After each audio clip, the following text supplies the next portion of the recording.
Hoje a gente vai falar sobre o sarcoma de Kaposi. Pode passar.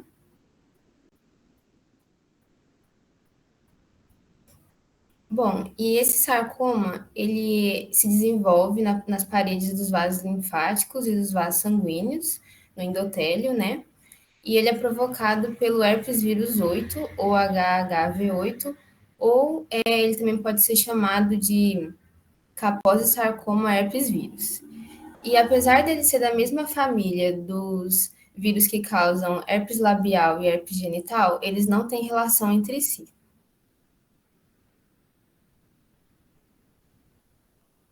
Entretanto, a infecção por esse vírus HHV8 não é suficiente para fazer com que o indivíduo desenvolva a doença, sendo que apenas 0,03% das pessoas saudáveis contaminadas com esse vírus desenvolvem o sarcoma de Kaposi. E essa baixa taxa de adoecimento se deve ao fato de uma boa resposta do sistema imune, que é capaz de controlar o vírus e impedir que ele evolua, e por isso, durante muitos séculos, esse sarcoma ele foi um tumor muito raro.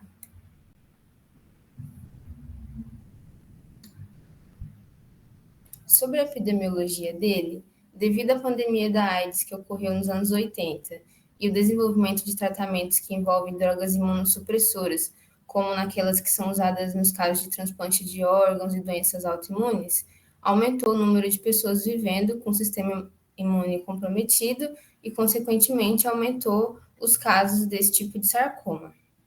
E entre as drogas imunossupressoras mais associadas ao sarcoma de Kaposi estão as ciclosporinas e os corticoides. E os portadores de HIV, eles têm 3.640 vezes maior risco de adquirir o sarcoma de Kaposi se comparado à população em geral. Esse sarcoma pode ser classificado em 4 tipos, sendo eles o clássico, o endêmico, o iatrogênico e o epidêmico. O sarcoma de Kaposi clássico não tem relação com a AIDS. Geralmente, ele ocorre em homens mais velhos, com cerca de 60 anos, e saudáveis.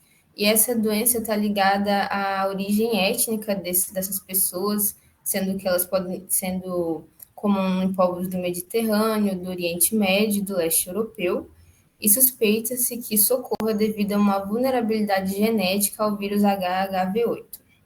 Na maioria dos casos, essa doença vai ter uma progressão muito lenta, que vai se arrastar durante anos e provoca poucas lesões, geralmente nas pernas e nos pés. Aqui demonstrando como é que seria o sarcoma de Kaposi clássico. Ele vai apresentar essas manchas assintomáticas avermelhadas, púrpuras ou rosas, que podem coalescer em placas e eventualmente se tornar nódulos azul-violáceos ou negros.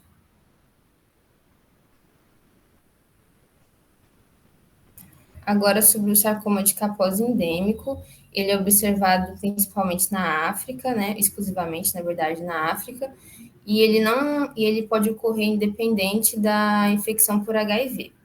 E existem 2 tipos principais, sendo o primeiro a forma linfadenopática pré-puberal, que acomete predominantemente crianças, e esses tumores eles envolvem os linfonodos, e podem ter ou não lesões de pele.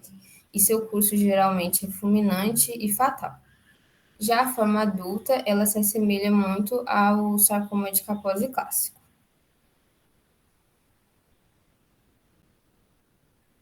Aí aqui demonstra a forma linfadenopática pré-puberal, né? Que mostrando aqui os linfonodos acometidos.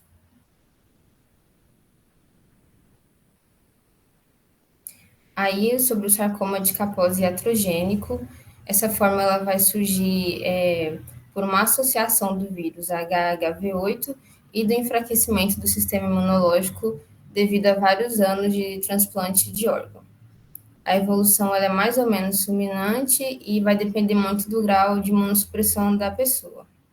E a queda da imunidade, nesses casos, ocorre devido a um uso de drogas imunossupressoras que são necessárias para aceitar o novo órgão.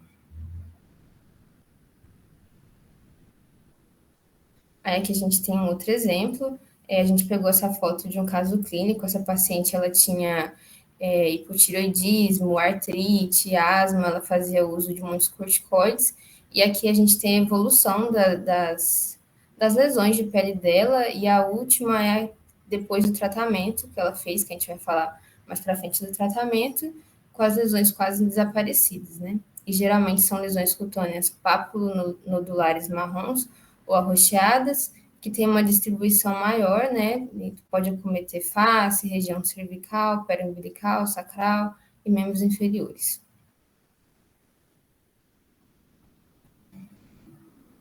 Agora, o sarcoma de Kaposi epidêmico, esse sim está muito relacionado à AIDS, é a neoplasia mais comum, na verdade, associada à AIDS, e é mais agressiva do que o sarcoma de Kaposi clássico. Ocorrem múltiplas lesões cutâneas, geralmente localizadas na face e no tronco. Também tem acometimento de mucosas, linfonodos e sistema gastrointestinal.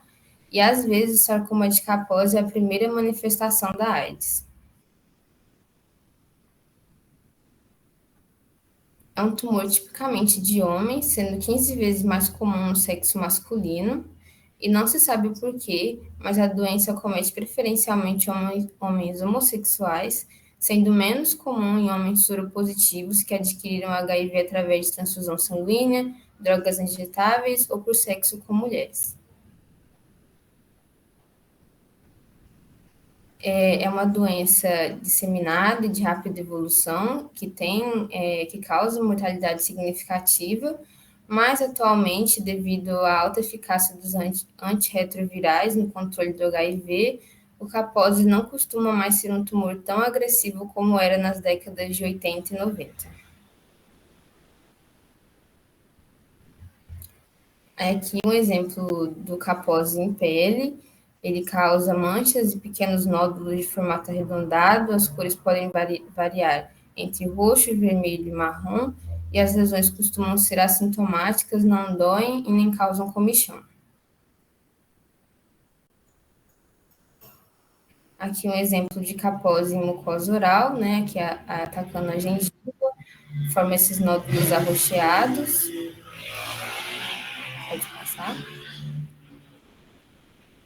O Kaposi em palato, né, tem apresentação semelhante ao da mucosa, também forma essas nodulações arroxeadas.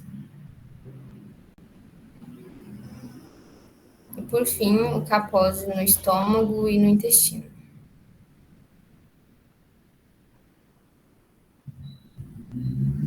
Bem, então, depois a gente vê o paciente, né, com essas lesões similares, né, o que a Ana Júlia disse, a gente pode confirmar o diagnóstico por meio da biópsia por punção. Então, um método bem simples, né, para confirmar esse diagnóstico. E os achados histológicos que a gente vai encontrar tipicamente são angiogênese, inflamação e proliferação fusocelular. Além disso, a gente pode fazer a imunohistoquímica para o herpes vírus 8, o que vai ajudar a confirmar ainda mais. Então, aqui a gente tem a imagem, né, da biópsia por punção, realizada com uma agulha geralmente mais calibrosa. A gente pega a amostra de tecido, tanto saudável quanto acometida, e aí a gente consegue realizar o diagnóstico do sarcoma de Kaposi.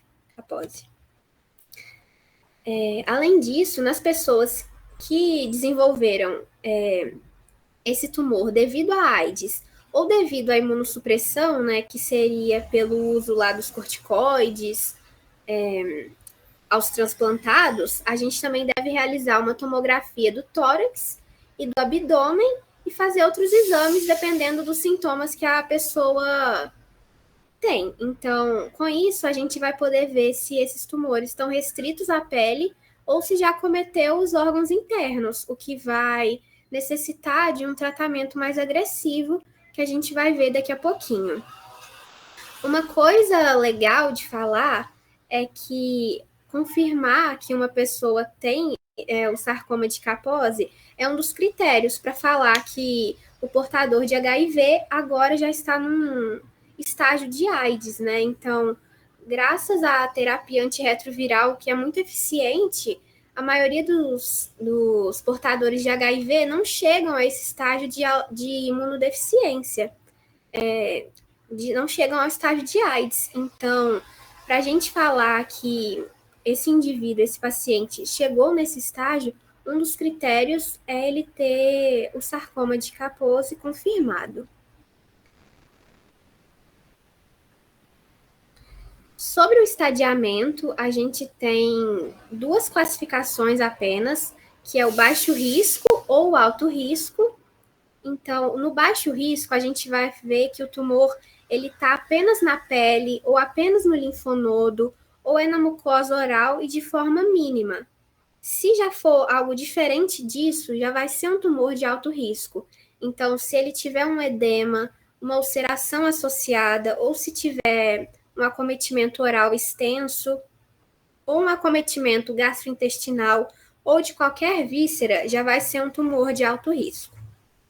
A respeito do sistema imune, a gente vai classificar como de baixo risco se o CD4 tiver maior ou igual a 200 células por metro cúbico. Já se o CD4 tiver menor que 200 células por metro cúbico, já vai ser de alto risco. E a respeito da doença sistêmica, ele vai ser de baixo risco apenas se esse paciente não tiver histórico de doenças oportunistas, não tiver histórico de aftas, ou não tiver também sintomas B. O que são esses sintomas B? São uma febre que não é possível explicar, uma diarreia longa que não é possível explicar, uma perda de peso maior que 10%, também inexplicável. Então, se ele não tiver nenhum desses sintomas, a gente pode classificar como de baixo risco. Entretanto, se ele tiver, esse histórico de doenças oportunistas, ou tiver qualquer outra doença relacionada ao HIV, ou esses sintomas inexplicáveis, a gente já vai classificar o tumor como de alto risco. O que vai ser necessário, um tratamento mais agressivo. Então, falando sobre as formas de tratamento, da forma clássica, que foi aquela que a Ana Júlia explicou, que não tem a ver com AIDS, que geralmente é do homem, mas que tem mais que 60 anos, a gente pode ter duas formas de tratamento, para os de baixo risco ou uma lesão superficial, a gente pode fazer exérese cirúrgica dessa lesão, ou utilizar cricoterapia com nitrogênio líquido, ou fazer eletrocoagulação para realmente só retirar essa lesão. E aí a gente pode fazer uma quimioterapia intralesional ou utilizar algum imunomodulador. Isso só se a lesão for superficial.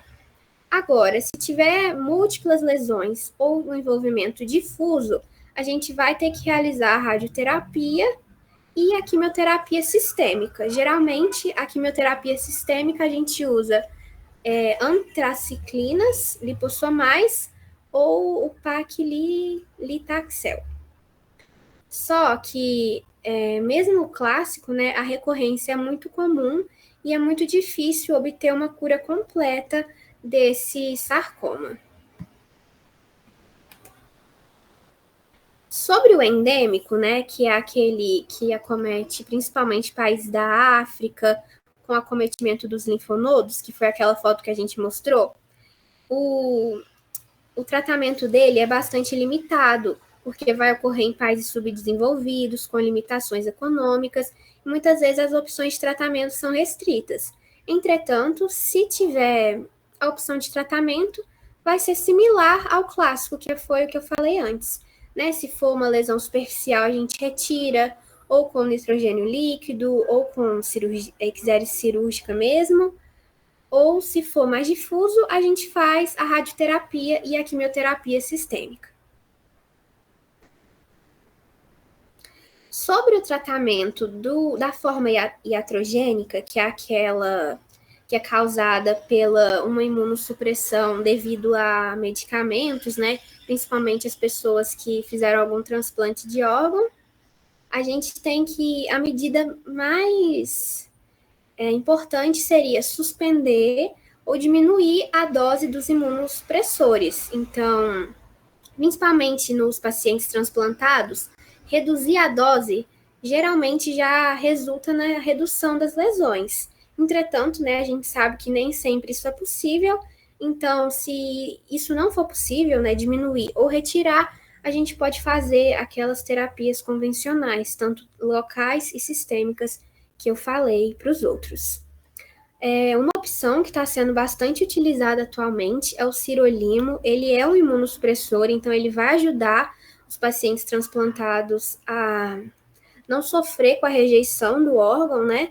Porém, ele também ajuda a melhorar as lesões. Então, ele é um medicamento que está sendo utilizado bastante atualmente nos pacientes transplantados que desenvolveram o sarcoma de Kaposi iatrogênico.